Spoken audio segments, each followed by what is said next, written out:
I've known about this subreddit for a while now, but I've never gotten around to telling my own story, which of course, I never thought I'd have to.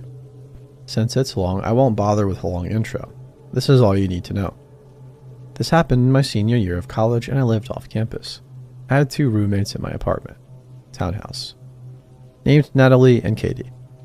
Anyways, Katie was out that night doing homework in one of the school buildings and I was awoken at 3 a.m. when I heard some knocking at the door downstairs. I thought that was weird considering the hour, but I figured somebody had the wrong place and would realize and leave. But the knocking didn't stop, and I lay in bed for a good several minutes thinking, yeah, they'll go away now. They'll go away and they'll get bored. As one might expect though, I started to grow confused and then kind of freaked out by this person's persistence. Then the knocking turned into banging and I couldn't ignore it anymore. Honestly, I probably should have called the police, but it was the middle of the night and I was confused, so I headed to the top of the stairs to see Natalie standing near the door staring at it.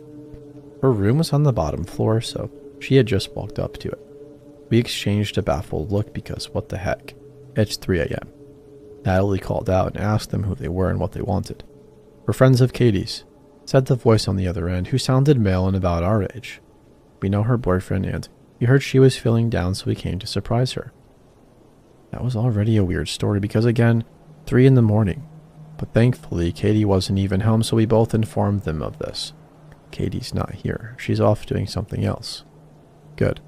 They're going to leave, right? They came here to see Katie. She's not here, so they will leave us alone and we can go back to sleep. How about you just open the door, he said. I know. If I hadn't called the police before, I definitely should have done it now. It was weird though. That night I realized why people do stupid stuff in horror films. Not only had I been waken up out of nowhere, but it also feels surreal to be in a situation like this. Like there's no way you could actually be in danger. That only happens in horror movies and true crime documentaries and in questionable creepy stories online. It could never happen to me. I'm just a random, ordinary, boring person going about my business. I don't need to call the police. I'm sure this will get cleared up and everything will be fine. So yeah, Natalie and I did the stupid thing and tried to argue with them. We told them that again Katie wasn't here. There was no need for them to stay. Eventually, Natalie asked what their names were. Throughout the encounter, we made out 2 distinct voices, but only one gave us a name. And I texted Katie without telling her, asking if she was friends with somebody with that name. After a couple of minutes, during which we were still arguing with the stranger, Katie replied, I am, but I don't think she knows where I live. That wasn't good, but even worse was she. The person on the other side of the door had a male voice, so this was a real name, but not the real person. Whoever this was knew stuff about Katie, like who she hung out with. I told Katie to stay where she was and not to come back until we told her everything was okay. Finally, we told the guys that if they didn't leave, we were going to call the police. No. Don't call the police. Don't do that, okay? If we wanted to do something bad, we would have done it already. Yeah, that last bit wasn't helping their case. Just open the door, alright? The attempts at reasoning with them basically devolved into them telling us, just open the door, over and over again until we finally actually did call the police. We hid in Natalie's room and dialed 911 and explained what was going on. Thankfully, there was a police station close by, so it wouldn't take long for them to arrive. Unfortunately, I made the mistake of heading back into the living room and yelling through the door that we called the cops, but contrary to what you might think, that actually didn't seem to scare them. They only seemed mildly upset and kept arguing. To this day, I can only assume they just didn't believe us or something. Then we heard a neighboring home's door swing open in a very pissed off man's voice. If you don't leave right now, I'm calling the police. For whatever reason, that's what caused them to freak out and they drove off. The police arrived and we told them the story. Natalie revealed that a couple of times she had just barely peeked through the blinds of a window close to the front door, and she noted that there were 2 guys, but only one of them was ever at the door at any given time. They would switch with one at the door and the other sitting at the driver's seat of a car parked out front, presumably for getaway purposes. So yeah, that's reassuring. They also hadn't looked drunk, according to Natalie, and they definitely hadn't sounded like they were. There wasn't much the police could do besides sweep the area a bit, but they told us that if the strangers showed up again, to immediately call instead of engaging with them at all. One of the officers did give us some self-defense tactics and told us what kind of household items or chemicals would work best for self-defense. After making sure everything was okay and reassuring us, they left and we eventually called Katie and told her the weirdos were gone. She arrived and was understandably a bit shaken herself. We sat down and asked her who might have known where she lived. She didn't know people had come to the apartment, so some people certainly, but Natalie hadn't recognized the guys outside as any previous visitors. Worse, it turned out that not only did they know Katie's friend's name, but they claimed to know her boyfriend even though he didn't even live in the state where we were going to school. She swore up and down she didn't know anyone who would want to hurt her. By this point, it was around 5 a.m., so I didn't even bother going to sleep, since I was going to a workshop that morning. I told a lot of my classmates the story and it freaked them out too. And the entire day, Natalie and I jumped at every unexpected noise, shadow, every random movement. It was very hard to sleep. I expected to hear knocking at the door at any second. Thankfully, they didn't come back ever. But that almost makes things more unsettling to me, in a way. I'll never ever know what they wanted that night. Did they think we were hiding Katie? Was she seeing less than savory people in secret? Did they want to hurt her? If they did, why did they never give up and go looking for her elsewhere? Was all of that just an excuse to get into the apartment of young women? Did they want to kidnap us, hurt us, rob us? Who knows? I tried not to let it bother me, but I wish I knew if my life was in danger that night. I had the feeling it might have been. After all, they weren't wearing face coverings, so if they wanted to commit a violent crime, they might have wanted to get rid of witnesses. But despite how much I wish I knew, yeah, random strange men who insisted we let them inside for unknown reasons, let's not meet.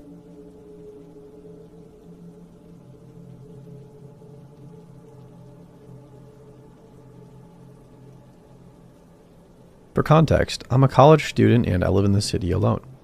I'm particularly close to the border, so human trafficking is unfortunately common here and something I'm very aware of. Last week, I decided to make cinnamon rolls. I realized I didn't have any frosting, but it was still 7-something in the evening and kind of light outside, so I didn't feel nervous about running to the store to grab some. I was wearing a t-shirt, baggy sweats, and Crocs. This will be important later. For anybody that doesn't know, there are essentially 2 ways to wear Crocs. 1 with the strap on top of your foot, which is more casual, or 2 with the strap behind your heel, which is more secure. I always wear them with the strap on top of my foot because they're just barely too tight the other way, which makes it kind of uncomfortable. As I was walking down the stairs to the parking garage in my building, I had this thought in my head. You should flip the strap down on your shoes in case you need to run. I immediately thought that was weird because, like I said, I never wear them like that, and why the heck would I need to run? I argued with myself mentally for a minute, but as I got in my car, I decided to flip it anyway. In the store's parking garage, there are 3 ways to get in the store. 1. A sliding door with a ramp escalator, usually locked by 6 to 7. 2. An elevator. Or 3. Exit the garage, walk around the block, and enter through the front door. I usually go up the ramp, but since it was locked, I parked near the elevator. I also parked with a few of those big cement poles on my left so nobody could park on that side of me and pull me into a car or something. I walked over to the elevator, pushed the button, and all the hairs on the back of my neck stood up. The elevator is really slow, so I had a second to process this and try to figure out why I suddenly felt so panicked. As I was trying to convince myself that I was crazy and there was nothing wrong, I looked to my right and saw a car driving up kind of fast. There were dents and paint chips all over it, and the front right headlight was smashed. The panicked feeling was screaming at me at this point, and right before they stopped behind me, my gut told me I needed to run. I'm decently athletic, but I am not a runner. I don't know what gave me the power to run as fast as I did, but I ran all the way out of the garage and around the block to the front of the store. I could hear their tires screeching through the garage, but I didn't stop or turn around. I was shaking like a leaf by the time I got in, but didn't want to go to my car because whoever that was could obviously just follow me. I saw them fly past the front of the store and finally felt safe. I assumed they were gone. I walked a few laps through the aisles trying to collect myself, grabbing the frosting and checked out. The entire time I was in the store, I kept trying to logically explain what just happened. Maybe the guy on the passenger side was injured and that's why they were coming so close to the elevator. Maybe they needed to ask me a question. Or maybe they think I'm absolutely psychotic for breaking into a sprint in the middle of the parking garage. But why did I hear tires screeching? I started walking towards the elevator to go back downstairs, telling myself I'm insane for being so scared.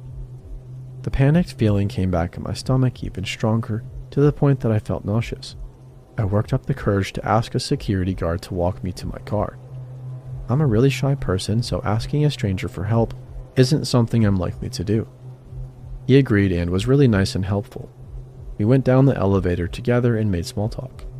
He could tell I was scared and told me if I ever needed anything, what days he'd be working and who worked the days he was not. As we stepped out of the elevator, the car from earlier was now parked diagonally in front of me, blocking me in. When they saw the security guard, they took off, and I hadn't seen that car since. I don't know why they were waiting for me, and part of me is still trying to come up with some sort of justification as to why they did that. But all I know is whatever told me to fix my shoes in case I needed to run was right, and I'm never going back to that store again. Quick update. I'm currently sitting in a new apartment, still downtown because I love my city, but much safer than my last one. Somebody had commented on this story in another thread about how if this was trafficking, I should be careful because they likely had studied my actions. And prior to this incident, I did have a bit of a schedule for things, which I am now working towards being more random about. The last building I lived in had massive safety concerns. Somebody had tried to open my front door multiple times. I'm assuming it was someone that got in the building and was just looking for an unlocked door to steal a TV or something. But regardless, that's obviously still dangerous and the building was not secure. There were key fobs for all entrances, but as soon as you got in the building, you had full access to the gym, mailroom, computer room, courtyards, garages, elevators, any floor and stairwells. The streets around my old building had a lot of shit happening around there too, so the chances of random people getting into my building were high. It was also a pretty small building, only 4 floors, and my apartment was on the top floor with the balcony facing the city, so it was pretty easy for somebody to watch me on my balcony anytime I was out there, which freaks me out. I'm now in a building that has stairwells with fobbed gates every few floors. Elevators require a fob for any floor.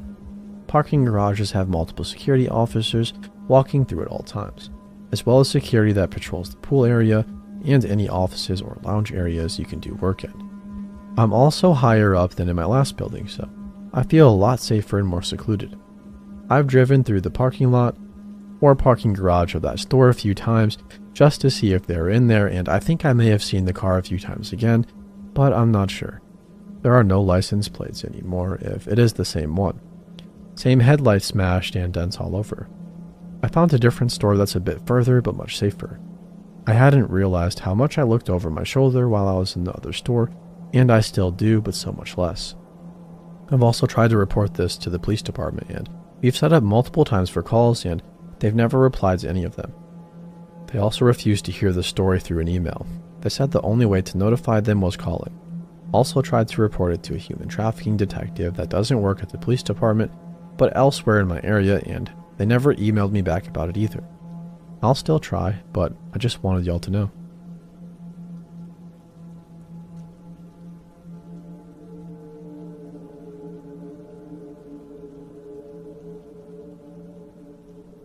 This is probably one of the scariest encounters I've ever had, and I was never able to find out who it was. A few years ago, I had moved into a new apartment building closer to my family. There were only 6 units, 3 on each side, each stacked on top of each other with the main door to the building set in the very middle and the interior staircase splitting each set of apartments. The second and third floor apartments each had their own little balcony, with the second floor apartments' balconies being close enough to the ground that you could probably jump off without hurting yourself.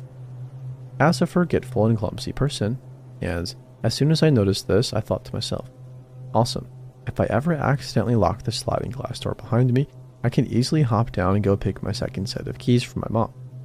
I say all of this because I've lived in one of those second floor apartments, and I should have been more concerned about how easy it would be for somebody to climb up, rather than how easy I could potentially get down. My first few months go great. I like my neighbors, and my landlord is super chill too.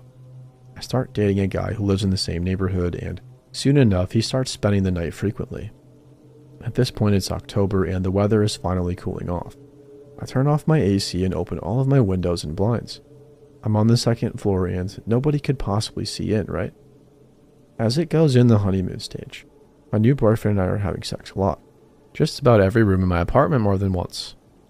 We are both kind of loud at times, but the walls in this complex are thick and we never hear my neighbors, not even them walking or vacuuming, so we never bothered to try to quiet down. During the 3rd week of October, we are cooking dinner in the kitchen, which is next to the living room where the front door is, when we hear a knock on the front door. Nobody was supposed to be coming over, and the apartment across the hall from me constantly had people in and out who occasionally knocked on my door by mistake. So we just assume that's what's happening and make no move to check. We pause and wait for another knock. Nothing comes. A few minutes go by with no other knocking, so we continue to cook. I faintly hear what sounds like metal hitting metal. I hush my boyfriend and we both pause, listening intently. Softly, the doorknob rattles like somebody is trying to open it. It rattles again, and then I hear that metal on metal scratching sound again. I look at my boyfriend and his eyes are wide. He whispers, "Somebody's trying to pick your lock." Me, being young, impulsive, and somewhat naive at this time, instantly thinks, "Nah, no way. This is definitely somebody trying to get in the wrong apartment." Without a second thought, I start crossing the room to open the door and give whoever this poor person is directions to wherever they're trying to get to.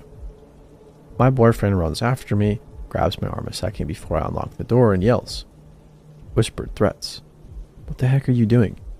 I'm about to yell back at him for not being neighborly when the next thing I hear is heavy footsteps flying down the hallway stairs and the front door bar latch slamming open. Uh-oh. I'm thinking at this point maybe he was right. We open the door a few moments later and nobody is there. My boyfriend inspects my door only to find imprints of what looked like the flat edge of a screwdriver in the wood of my door. We decide whoever was here tried to use a screwdriver to jimmy the lock but couldn't, and they ran away when they heard my boyfriend yell. At this point I'm more irritated and indignant than scared. I called my landlord and asked if there are cameras in the hallway, and he says no, there is not. I tell him what happened and he says he's sure it's somebody else's guest just trying to get in the wrong apartment and not to worry. He even says he's pretty sure those marks on my door were there before I moved in. Now I feel stupid and irrational, so I thanked him and decided to try to just forget about it. I still felt a bit paranoid though, so instead of leaving my balcony door open with just the screen in, like I usually did at night when I was home, I started keeping it shut and locked. About a week later, my boyfriend and I are lying in bed together at night while we watch a movie. The windows in my bedroom are open to let in the night air, and we are both starting to nod off. Suddenly, I hear what sounds like a moan right outside my window, which was pretty bizarre seeing as I'm on the 2nd floor and the only thing below my window is some trees and overgrown weeds on a steep hillside. I brush it off, thinking it must have been a weird noise carried on the wind. Soon after, I very clearly hear my boyfriend say, "Oh shit," but as I look over at him, he's sleeping. I quickly wake him up and whisper for him to listen. His eyes slowly unglaze from sleep, and I see it in his face as he comes to the realization I did. Somebody is playing a very loud, very long recording of us having sex outside my window. We both walk over and try to look outside but can't see anything in the pitch darkness. My boyfriend gets pissed and starts yelling out the window. Suddenly, the recording stops and is instead replaced with the creepiest, most evil male laugh I have ever heard in my life.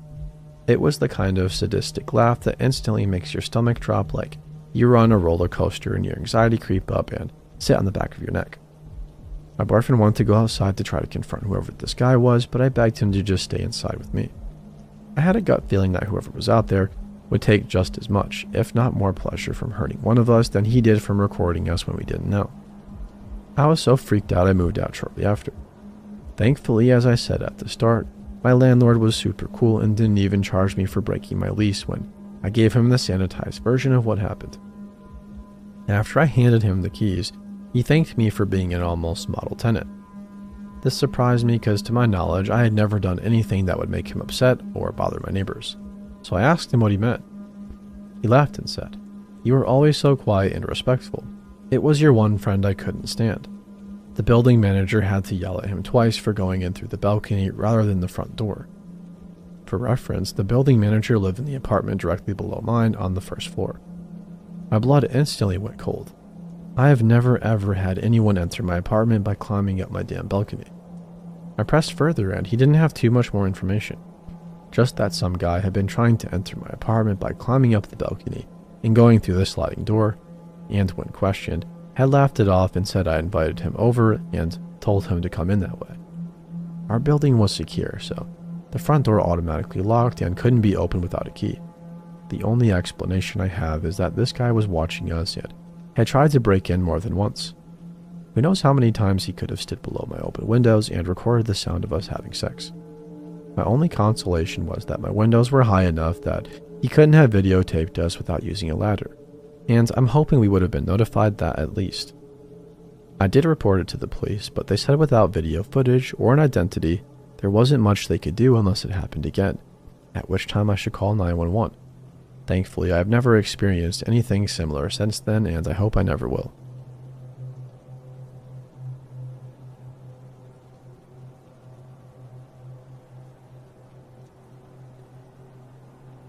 I, 21 female, used to live in a really bad neighborhood when I was a kid. Drive-by shootings were not uncommon. Rapes had happened in surrounding areas while we lived there. And before we moved, we also found out that the sweet man across the street was a certified sex offender. So obviously, not a great place for children to walk around alone, right? True, but if you have a 70-pound good boy that is completely dedicated to protecting you, it's doable. My mom, little brother in his stroller, I, and Spanky, my good boy, went for a walk around the neighborhood to go 2 blocks away to the community pool. I, like most 6-year-olds, wanted to wander ahead with my dog because he was always gentle when I held the lead and walked closely to me. As we were nearing the pool, there was a stretch of hedges that lined the walkway to the pool entrance. Spanky was walking ahead of me by maybe about 3 feet. He sniffed towards a bush and came to a complete stop. He began posturing and growling deeply, baring his teeth at the bush. He had never growled like this before, and to me, it was horrifying to see my best bud like this. I tried to walk around him, and he turned the back end of his body to block me, his eyes still fixed on the bush. I try again, and he does it yet again. My mom is still about 4 houses behind and hasn't noticed this yet. I see the bush start to move and take a step back. Mom, I think Spanky found the kitty. I start taking a step towards the bush, and I am knocked over completely by Spanky at this point. I'm crying on the ground, scraped elbow. No biggie, but it gets my mom to come running. Exactly at this moment, a man bolts out from the bush and takes off running. When Spanky knocked me over, it made me drop his leash, so he booked it after the guy. About 300 feet away from the bush, Spanky caught up with him and made some sickening contact with this guy's ankle and forearms. I have heard a lot of screams on TV and in movies, but I have never heard a blood-curdling scream like this before. My mom pulled me close and pulled out her phone, fingers shaking. While she's on the phone with 911, you can hear this guy screaming, "Get him the heck off me," and me going, "Spanky, he's not a kitty." Spanky may have mangled a stray cat who wandered into the yard before. When police arrived, they asked for a full version of events, and my mom and I gave the details best we could. Mainly her, because 6-year-olds aren't great at descriptions. Spanky was sitting contently at our feet after the officers and my mom removed Spanky from him. The guy was taken away in cuffs. After a quick checkup by an ambulance, he was fine. Just a few good bites. Spanky held more than attacked. About maybe 10 years later, I asked my mother about it when I was looking through old photo albums, and I saw a picture of me and Spanky playing in the backyard. She sighed and said, "Oh, you know what happened. We don't need to talk about it." I said, "Well, yeah, but why would he attack some random homeless guy?" My mom made a really confused face, and I said, "What? That's what happened, right?" "I guess I can tell you now. I didn't want to tell you back then because I didn't want to worry you. The man who Spanky pulled out of the bush had been spotted peeking into houses in the neighborhood that had kids. He was the same man that was hiding in the backyard when you had a sleepover at your friend's house. He had a knife that he dropped when he ran from the bush. Police thought he might have been canvassing the neighborhood before he decided who to take, and if it wasn't for Spanky, it might have been you. It's a different story connected to this, so I might post it if anyone wants to see it. But yeah, basically this guy was a creep that had been spending weeks at night creeping in people's backyards that he knew had children and most likely much worse. I live 300 miles from there now and still could not handle coming to that stupid hedge now if I tried.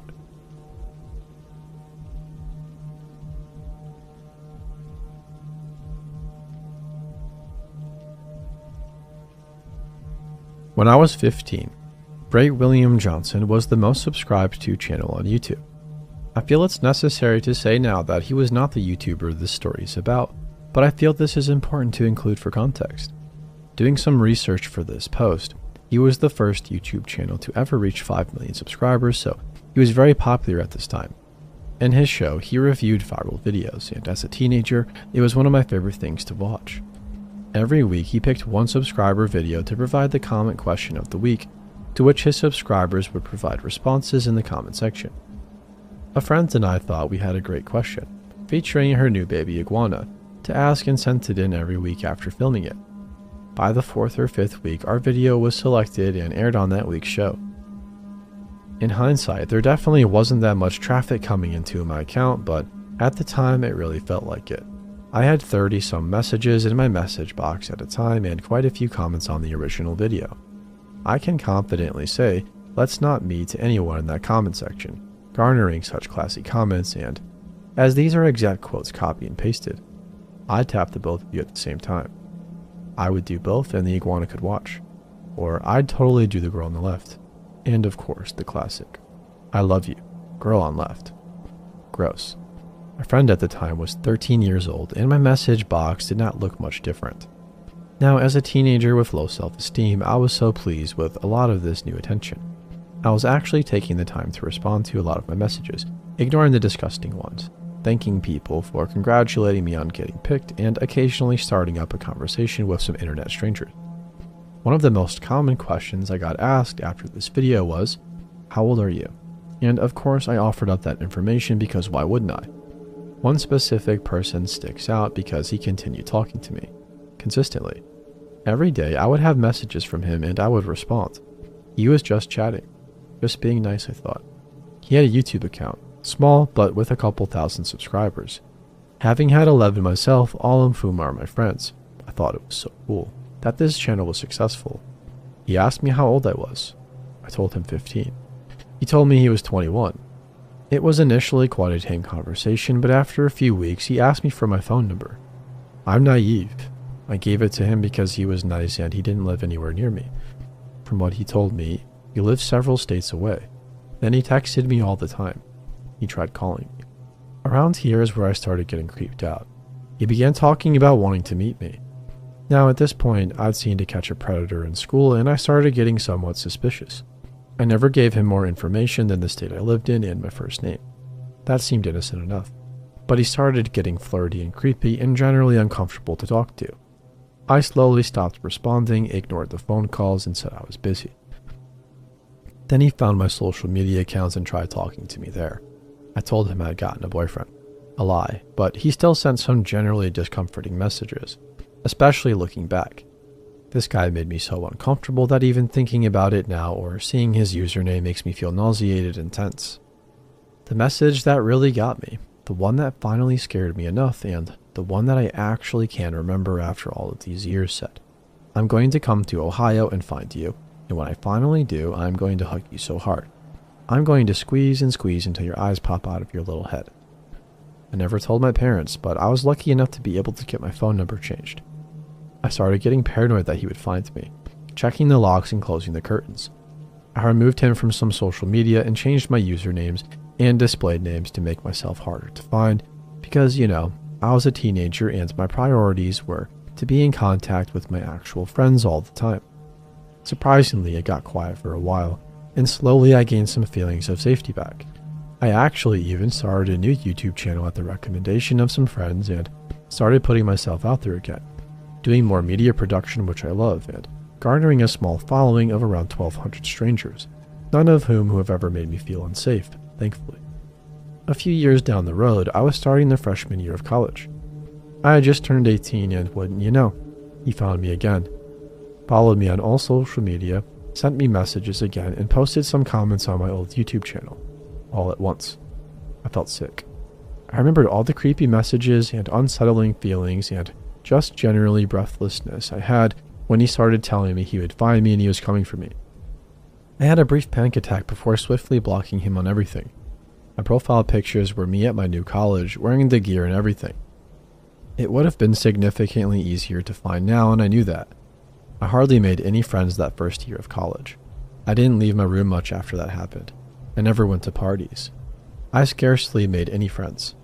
Every so often, I remember the experience and get sick. This is one of those times. I have since graduated. I moved far away with my boyfriend. I still check my locks and curtains aggressively every night, sometimes 3 and 4 times. even if I'm sure I've done it. What I'll never understand is how a grown man at 21 would be so interested in a 15-year-old girl, and especially still be interested after several years. Maybe he waited until I was legal. I don't know. The entire memory disgusts me. He still posts to that YouTube channel, and all I can think about is how he tried to get with me when I was a minor. He was a predator.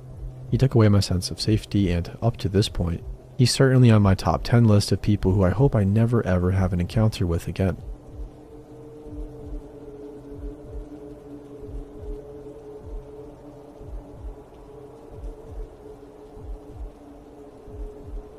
I've held off on sharing this story for a few years now because of how bad it frightened me. However, reading other people's experiences on Reddit has given me the confidence to share my story and not fear judgment as much. A few years ago, my partner and I decided to take a trip to California to see some of the state parks, ghost towns, and off-the-beaten-path things that didn't get a lot of tourist traffic. For the first leg of the trip, everything went great. We camped in our car and found some really great picturesque landscapes, creepy ghost towns, scenic views, and forgotten highways. I absolutely loved it. After about a week and a half on the road, we decided it was time to start heading back to Oregon, our home base, but we decided to take the scenic route for some of it instead of just driving straight home on the 5. Our meandering path took us to the Death Valley area where there was a short hike to a beautiful waterfall that we had seen online and wanted to do before heading back. In lieu of my experiences, I've chosen not to share the name for everyone's safety. We found the trailhead without issue and began the mile hike to the waterfall. Death Valley is pretty desolate, and I'm not going to lie. It's a creepy place that spooked me bad more than one occasion. But something about this trail was different. Sinister even. I couldn't shake the feeling that I was being watched. I couldn't hear anybody around us. I didn't see anything out of the ordinary. There were no cars at the trailhead when we got there, so I figured we were alone, but I didn't feel that way. The feeling persisted until we reached the end of the mile hike and saw the waterfall. We sat for a moment, took a few pictures, and started hiking back towards the car. I still felt like something was wrong. I felt eyes on me and had a feeling of dread for seemingly no reason at all. I tried to shake it off, but I just couldn't. I started walking a little quicker to our car. We got there without incident and started throwing our hiking poles and water bottles into the back seat of the car. I noticed there was a black SUV with limo-tinted windows, parked next to us in the trailhead parking lot. It wasn't running. I didn't see anyone around it, and it didn't seem like anybody was in it. But where was the driver? The only place the driver could have been was on the same trail as my partner and I, but I hadn't seen or heard the driver on the trail. It was an out and back trail with steep rocky cliffs on either side of it, so the chances of me seeing the driver were actually pretty high, and the chances of him getting off the trail were pretty slim, as the undergrowth was extremely heavy until you got to the cliffside. I am also certain I would have heard somebody crashing through the undergrowth near the trail. As I was thinking about this and getting more and more anxious, I saw a huge man emerge silently from the bushes next to the trail to the waterfall. When I say silently, I mean it. He made no noise at all. He was easily 6'4" to 6'6", strong looking, covered in what my partner believes are criminal tattoos. He had a baseball hat pulled down low over his sunglasses, a long full beard, some kind of a rifle slung across his back, and a large hunting knife on his belt. Had he been out there at the falls with us that whole time? If so, why hadn't I heard or seen him? He was holding what appeared to be a cell phone in his hands and waving down my partner. My partner is 5'5" and skinny. In a silent panic, I grabbed him by the arm to keep him from getting too close to the man. I realized now that this huge man had a gun, and distance to him was irrelevant. But as I said, I was in panic mode. The man said that he found this cell phone, the one in his hands near the waterfall, and didn't want us to leave without it.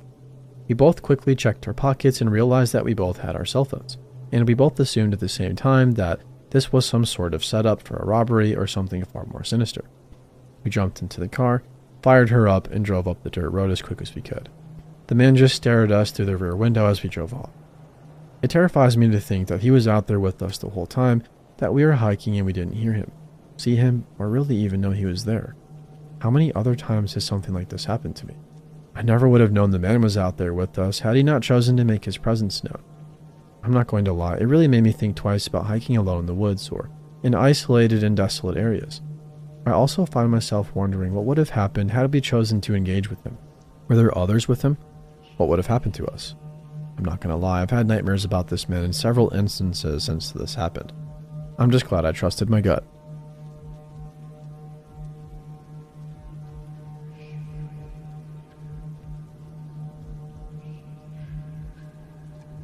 I had this boyfriend who would get mean during sex and choke me harder sometimes out of nowhere and give me this weird look. And he'd explain it to me as having multiple personalities, and one of them was a woman in his head who he was dating who was jealous of me and wanted to kill me. And she came out during sex and he was always arguing with her. He also had a personality who would beg to finger me on my period so he could eat it off his hands. I remember after small arguments he'd sit on the corner holding his legs, shaking back and forth. Catatonic. For literally hours, but he wasn't really catatonic because if somebody else were to step in the room, he'd suddenly snap out of it. He was as normal and charming as could be in public and around friends. This stuff only happened if we were home alone. He'd even write me letters in different handwriting and they'd either be nice or mean, wanting to get rid of me. I don't know how I was just okay with it. He's married now and happy, and I've never heard of anyone else seeing him do this stuff.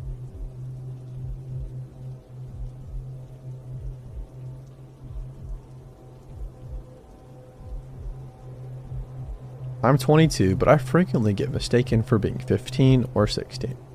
This is important to the story. I won't bother making up a name either. His name was Nick, and he came to work with us maybe a week ago. From the moment I laid eyes on him, I knew I hated him and didn't want him to be anywhere near me. Unfortunately, that's exactly where he wanted me to be all of the time. Now, he didn't initially give me a reason to hate him, and I even felt bad about hating him in the beginning. Nick was very nice to everybody and polite. He had a cheerful attitude every day at work, greeted people and asked how they were doing, tried to make jokes, and sent texts in our work chat about how excited he was to work with all of us. Personally, I felt that he was too cheery for work, and that was one of the things I found unsettling for some reason. He always wanted to talk to me for some reason, and I was polite and nothing more towards him.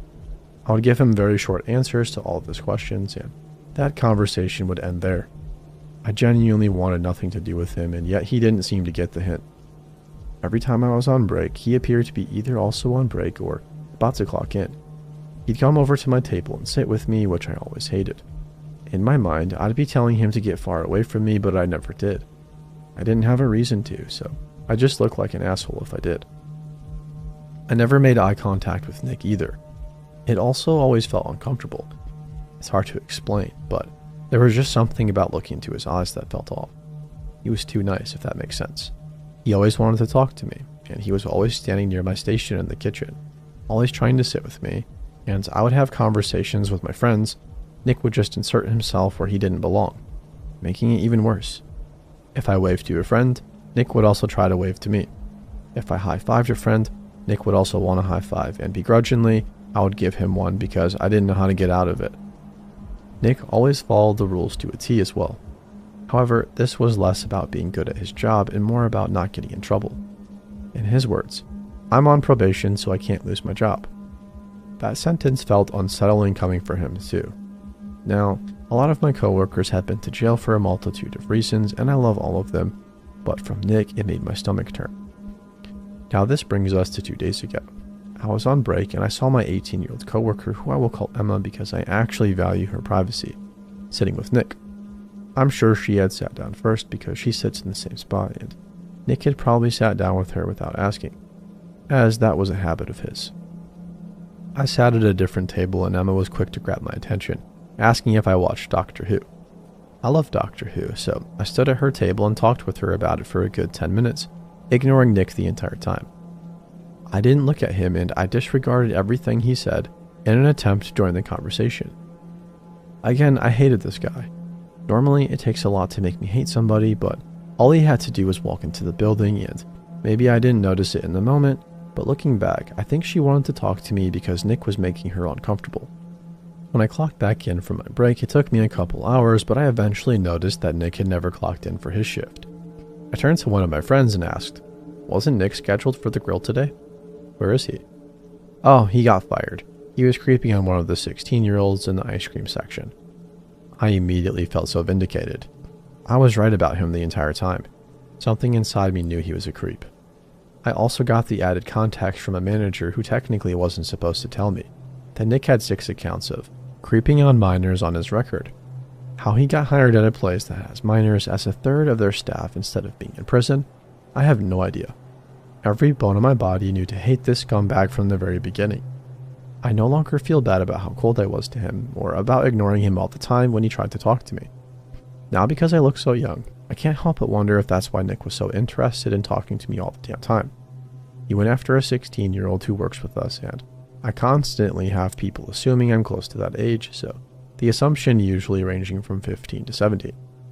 Honestly, that makes me sick. I really wish I could have been there when he made that poor girl uncomfortable, and I wish I could have done or said something. But at least he got fired, and I can only hope that he goes to jail soon.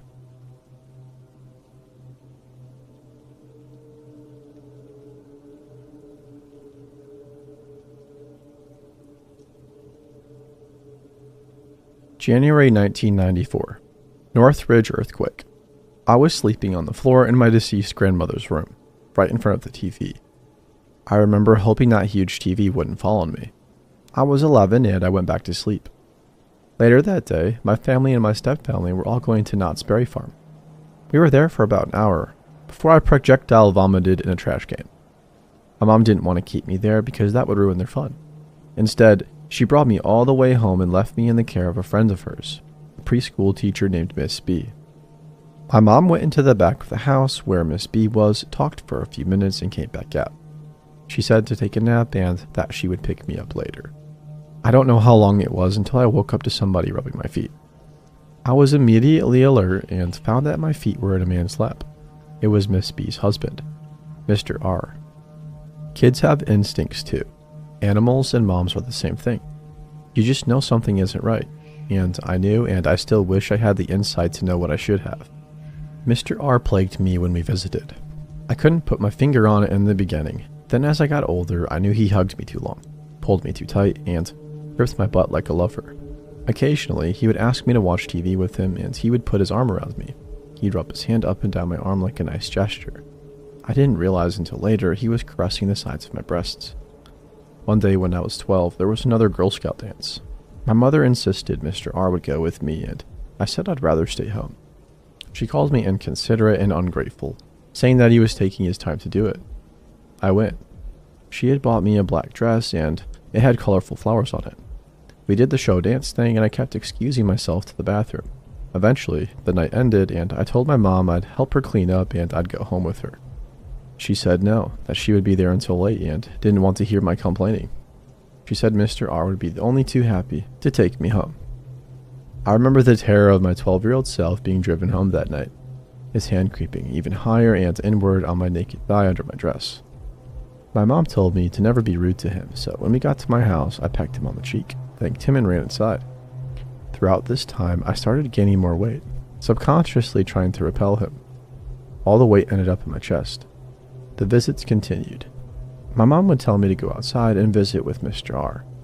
He and his wife favored my little sister, so every visit was so they could give her something.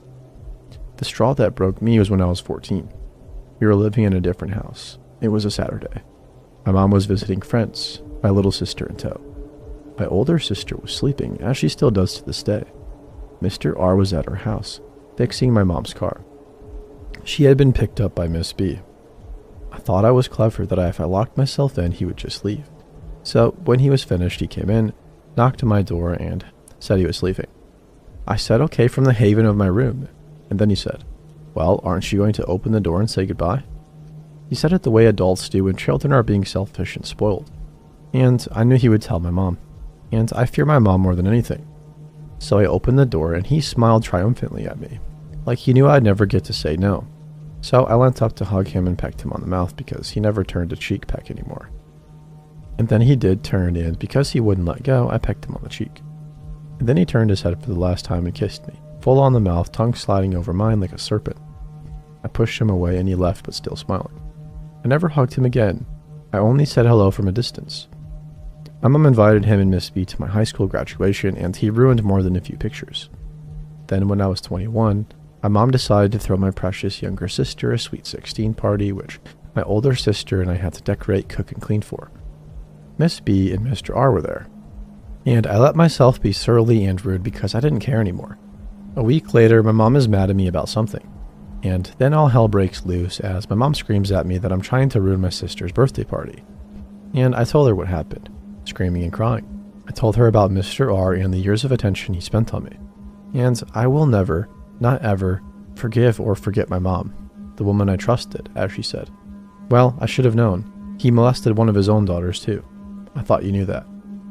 Sometime later, my mom blamed me for it going on so long, saying that I should have been smart enough to say something.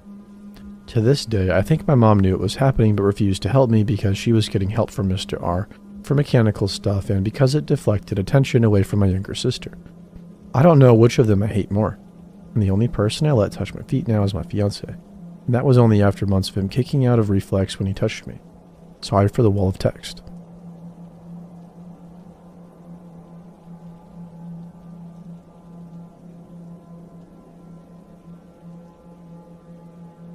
Hi, so I'm 21. Not sure if gender matters, but I am female. Now this might sound a bit tad over dramatic since it's been years since this incident has happened that caused this fear, but I just want to get it off my chest as somebody who really doesn't talk about it. I personally find this encounter super creepy, especially getting older and being able to look back on it. I've also learned a lot from it, so maybe posting what happened could either guide others to stay alert that it could happen to them or know the signs. I live in rural Ohio, so there's not much that goes on here. We don't live in the best area either, with lots of druggies or pedos. Basically, if you have kids, you really shouldn't live around here. When I was younger, we didn't really worry much about anything happening to us or questionable things due to the fact that our family is known in this area. My grandpa was a known cop for many years and was extremely respected, and people knew he would fight over us. So nobody really messed with us. We also lived around multiple other children our age. It wasn't uncommon to let your kids run around by themselves before nighttime because our neighborhood essentially relied on each other and the other kids to keep each other safe. And it worked for the most part. We knew what people to stay away from, and they knew to stay away from us as well. When I was in middle school, the bus ran at 7 a.m., and you would have to be at the end of our long driveway by 7 a.m. to catch the bus on time. And this happened during winter, and our bus tended to be late sometimes and would reach us around 7:05 to 7:15 at the latest. But we made sure to be out there at 7 a.m. in case they were on time. It was me and my two cousins. One was 4 years younger than me and the other was a year older, but we were in the same grade. The road is straight where our driveway is, so cars come by multiple times and you would be able to see if a car was slowing down and such, and they'd see us as well. We were always told not to stand by the end of the driveway and always keep a distance, so if a drunk driver or whatever happened to swerve, we would be okay for the most part. We were at the age where I and my cousin, who was in the same grade as me, essentially babysat the younger cousin, and we didn't have an adult accompany us at the end of the driveway anymore. It was super cold that day, and the sun was just coming up, and we were annoyed because the bus driver was late while waiting in the cold.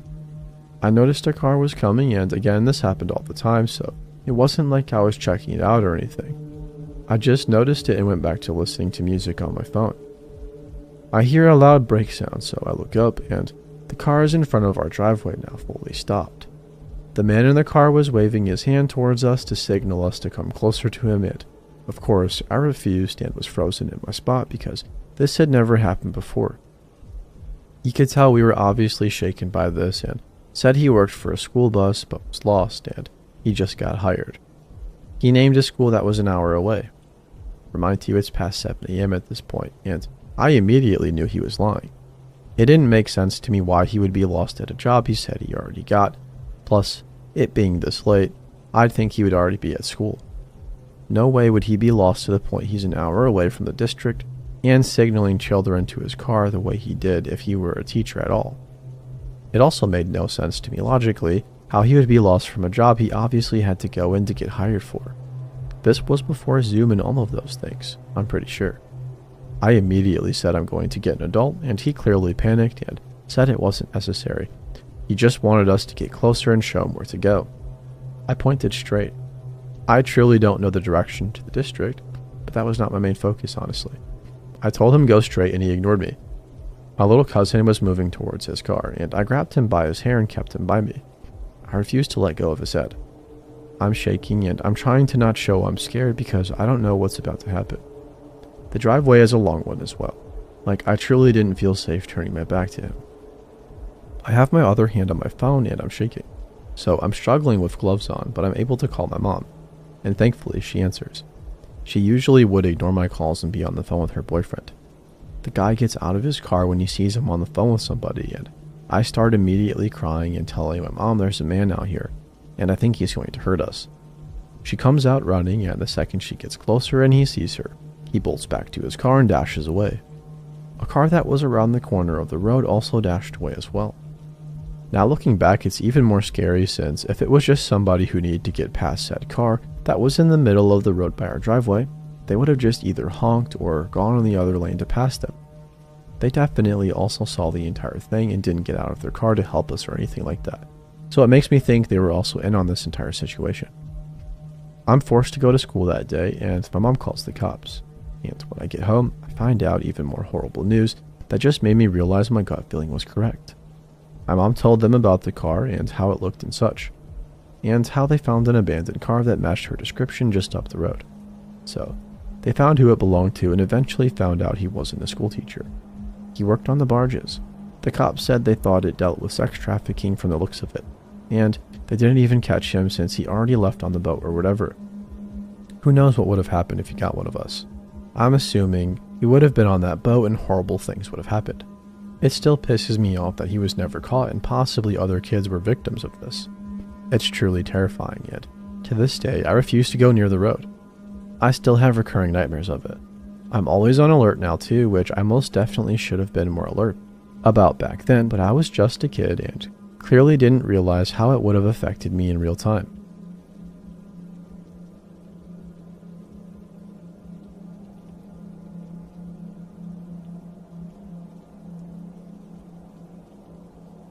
Before I tell my story, I just want to say I'm aware of how dumb it is to do stuff like this, and I probably won't be doing this for a long time after what happened a few months ago. Anyways, I just really needed to post this because I don't know who else to tell. About a half a year ago, I had the scariest experience of my life. For context, I'm a dumb teenage boy who sneaks out every now and then just to walk around at night. I find something very peaceful about walking around after dark, but my parents never let me stay out past sunset.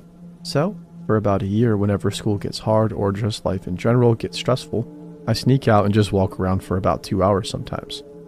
Anyways, the night I'm talking about began with me deciding to go for another 2 a.m. ritual. I grabbed a sweatshirt, got on my shoes once I was outside, and hopped the fence to freedom. After I was safely away from my neighborhood, I took one of my usual routes, which is cutting through another neighborhood and walking onto a winding road, where I then walk down the middle of it and head towards a circle of shops and fast food restaurants. I was probably there for a solid chunk of time, just walking in the loop and ending up sitting on a bench. At some point, I picked up a plastic spoon on the ground and started to grind it against the pavement until the spoon part was half gone out of boredom. This is important later. I was chilling there for a bit before I decided to walk around a bit more, and I eventually ended up at a park, like 10 minutes away from my neighborhood where I usually end off the night, just staring off into the sky. The park itself creeps me out sometimes because at night there's a huge ring of trees surrounding all sides of you, and anyone could watch from the woods. Anyways, stuff starts to get real here because I'm staring up into existence, feeling like a philosopher while I'm lying on one of those table benches when I hear an old man whistle. I probably shot up because I had never had another human interaction on these walks, and I saw this old man dimly illuminated by a streetlight by the only entrance of the park. I had seen him before. He is this tall, skinny white dude that walks around our town all day, and I would honestly think he was homeless if he wasn't wearing the same fancy button-up and cargo pants every day. My mom and I have talked about him, and we think he's mentally disabled and probably lives with a caretaker.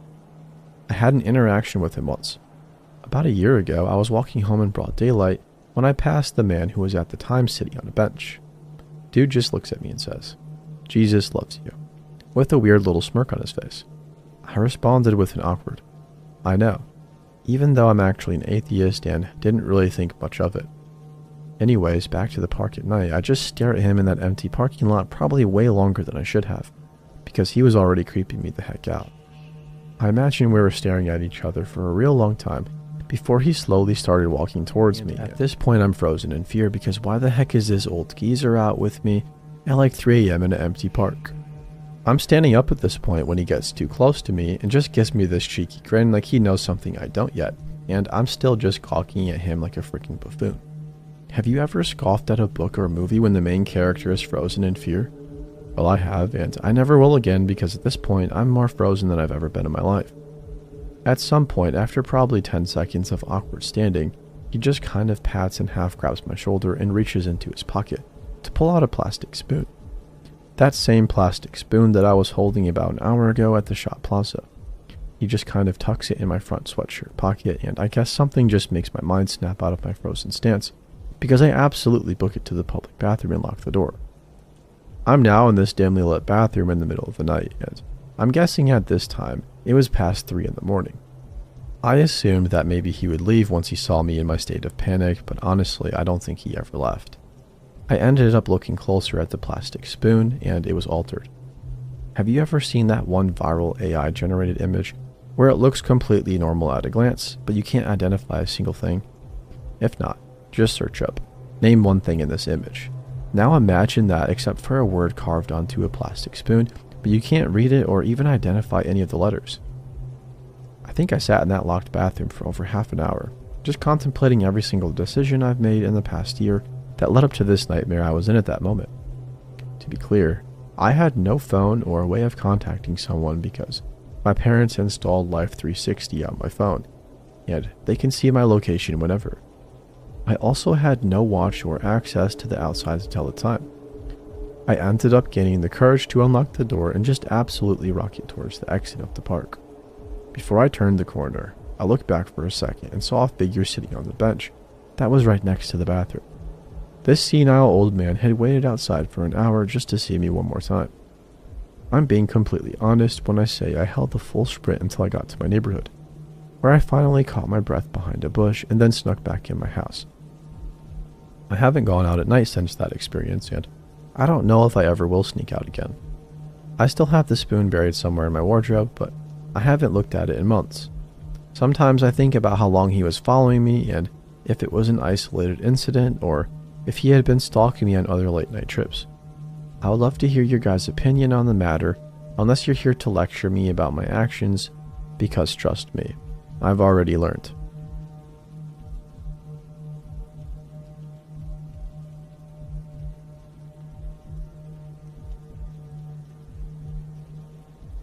Let me begin by saying that I'm a stripper, so of course I meet creepy people.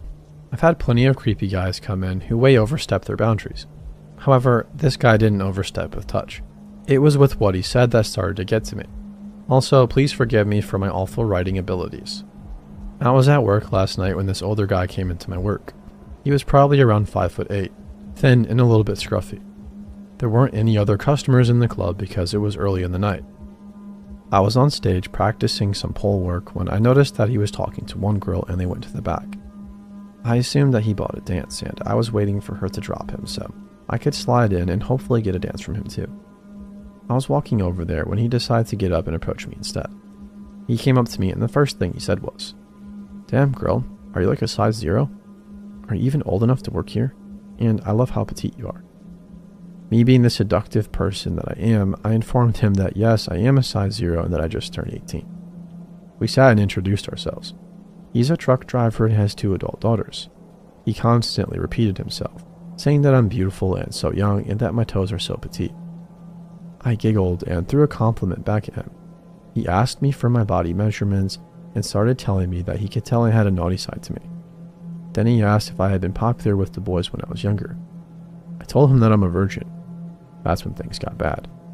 He looked me dead in the eye and said, "You don't know how far a man would go to deflower a teenage girl like you." Of course I laughed it off and pretended to be flattered. He paid me $20 for sitting with him for so long. He then said that he'd love to be my sugar daddy and take me lingerie shopping. Said that he'd kill to have a girlfriend like me walking around the house, completely naked and heels teasing him. I would have gotten up and walked away, but I thought I could squeeze some money from him by getting him in the VIP room since he said he was so infatuated with me and wanted to see my you-know-what in a very descriptive way. Anyways, as we got further into the conversation, he put more and more emphasis on how much he'd love to take a young girl's virginity. That's when he started pushing too much. He insisted on paying me thousands of dollars to do it. kept pushing and pushing that I go back to his place right away. He started getting too touchy, and the bouncers were on the other side of the club. I was scared to try and get up because I didn't want to make him mad. Luckily, some girls noticed how long we'd been sitting there and came over to rescue me. I left immediately because I just didn't want to be there after that. I only made $20 and walked away with $0 because I had to pay the house fee. You have to be tough to work in this industry. While it definitely didn't ruin the job for me, it did ruin my night. He said he was a regular, so now I'm concerned about how many other girls he's conned into prostitution. Portland is sex trafficking central, and I have no doubt that a truck driver like him would be involved in the industry.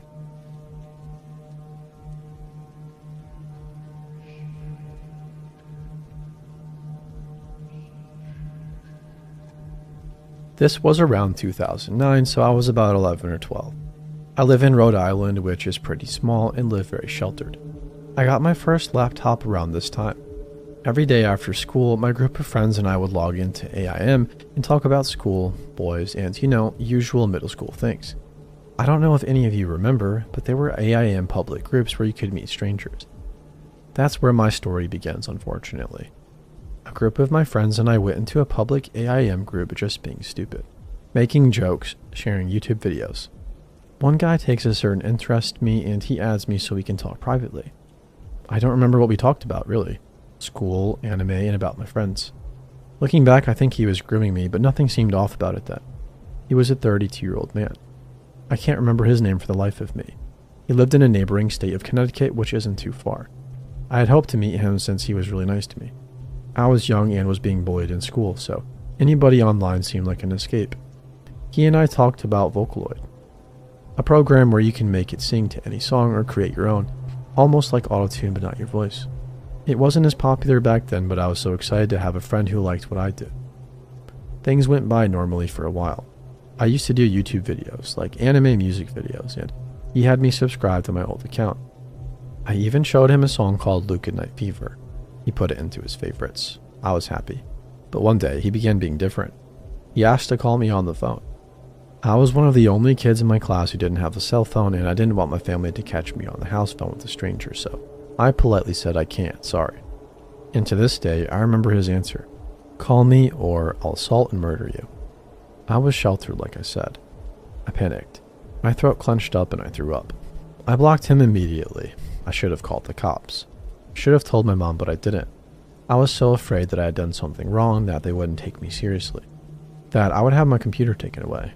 He knew I was 11 or 12. As soon as he realized what I had done, he sent AIM spam bots at me. It was to the point where it crashed my computer. They all had obscene sexual names. I made a new account on AIM and pretty much forgot about him. I log on to YouTube one day and I see I have a new message. Expecting it to be my friend from Sweden, a young girl around my age, I get excited and quickly open it. My heart sinks. It's him. I still remember his YouTube. He's still active on it today. He says something along the lines of, following. Hey, my cousin got that Vocaloid program. Unblock me and I can send you a copy. I knew that I couldn't ever forgive what he said. I was scared of him. I didn't block him on YouTube though. I'm not sure why. I don't know if I even knew how back then. The messages keep coming, but I never answer them. They're all, I miss you so much, I'm sorry. At one point I think he says he loves me. I eventually lose interest in my YouTube account since it was under my real initials and last name. I made one under a fake name to protect myself. I had a lot more subs on my old account, so I decided to log in and upload a video saying I was back. That was 3 or 4 years ago. The minute I do, I get a message from him saying, I missed you, you're so beautiful. I check his YouTube channel. There's that damn song, Luke at Night Fever, featured on his page. I delete the messages, and I delete every video. Every time I get a message request on Facebook, YouTube, or anything, I get anxious and worried it's him. To this day, I've never gone to Connecticut no matter how much I want to. I'm always afraid he will recognize my face and approach me.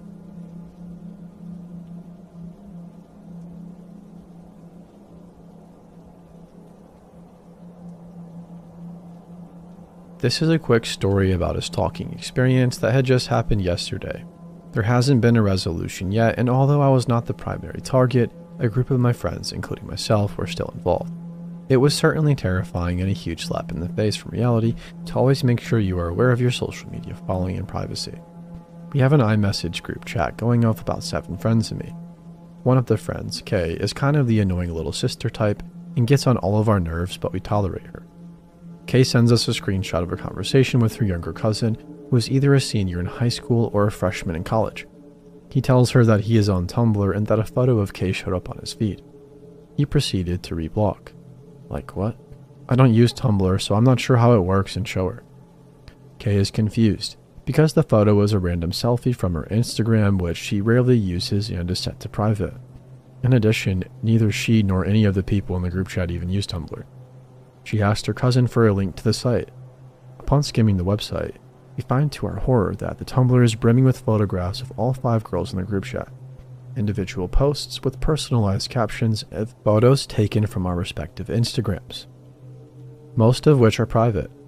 The further back we viewed the page, the creepier it got, because it seemed like the page was targeting one particular girl in the group. Q. 90% of the photos the individual posted were just of Q, mostly taken from her Instagram. There were love poems dedicated to her, sentimental captions accompanying some photos, such as Q and her loving parents, and even some photos that were obtained from her Facebook account, despite all settings being private.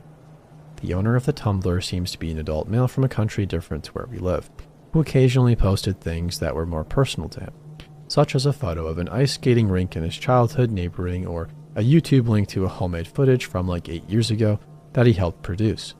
The owner of the account doesn't seem to be the same person as the owner of the Tumblr.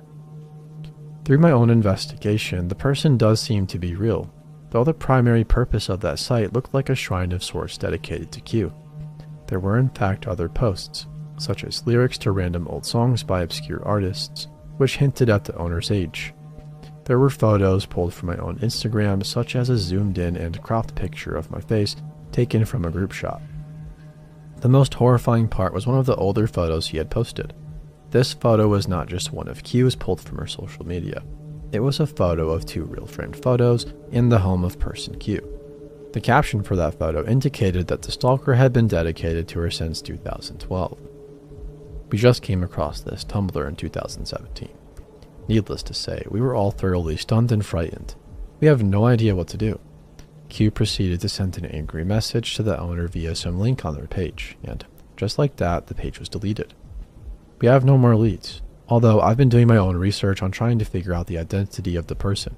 I'm not even sure what we can do from here, seeing how we no longer have evidence except for screenshots of the site that we took, as well as a Wayback Machine archived link of the site. Any advice would be appreciated. Quick update. Hey guys, I just wanted to clarify a few things. Still don't know the real identity of this person and probably won't update again unless I do.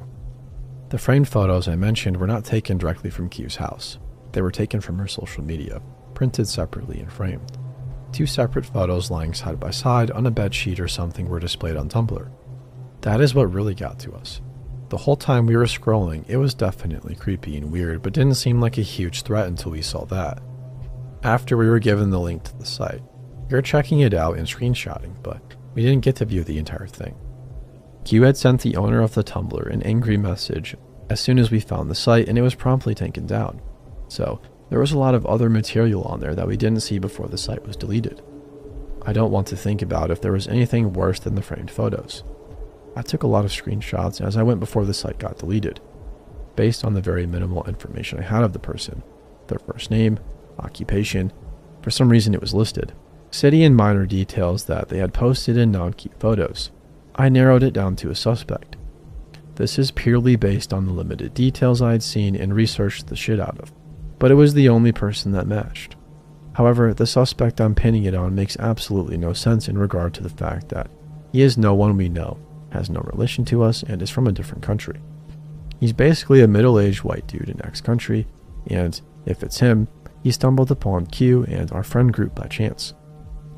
I always figured that in a stalking scenario, the person is always somehow connected to you, like an ex, old friend, or enemy, person you see on your commute.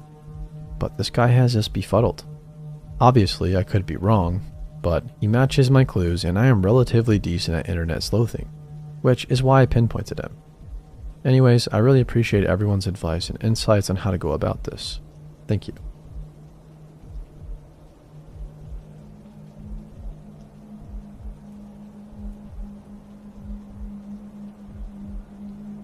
For a little backstory, the legal drinking age in my country is 18.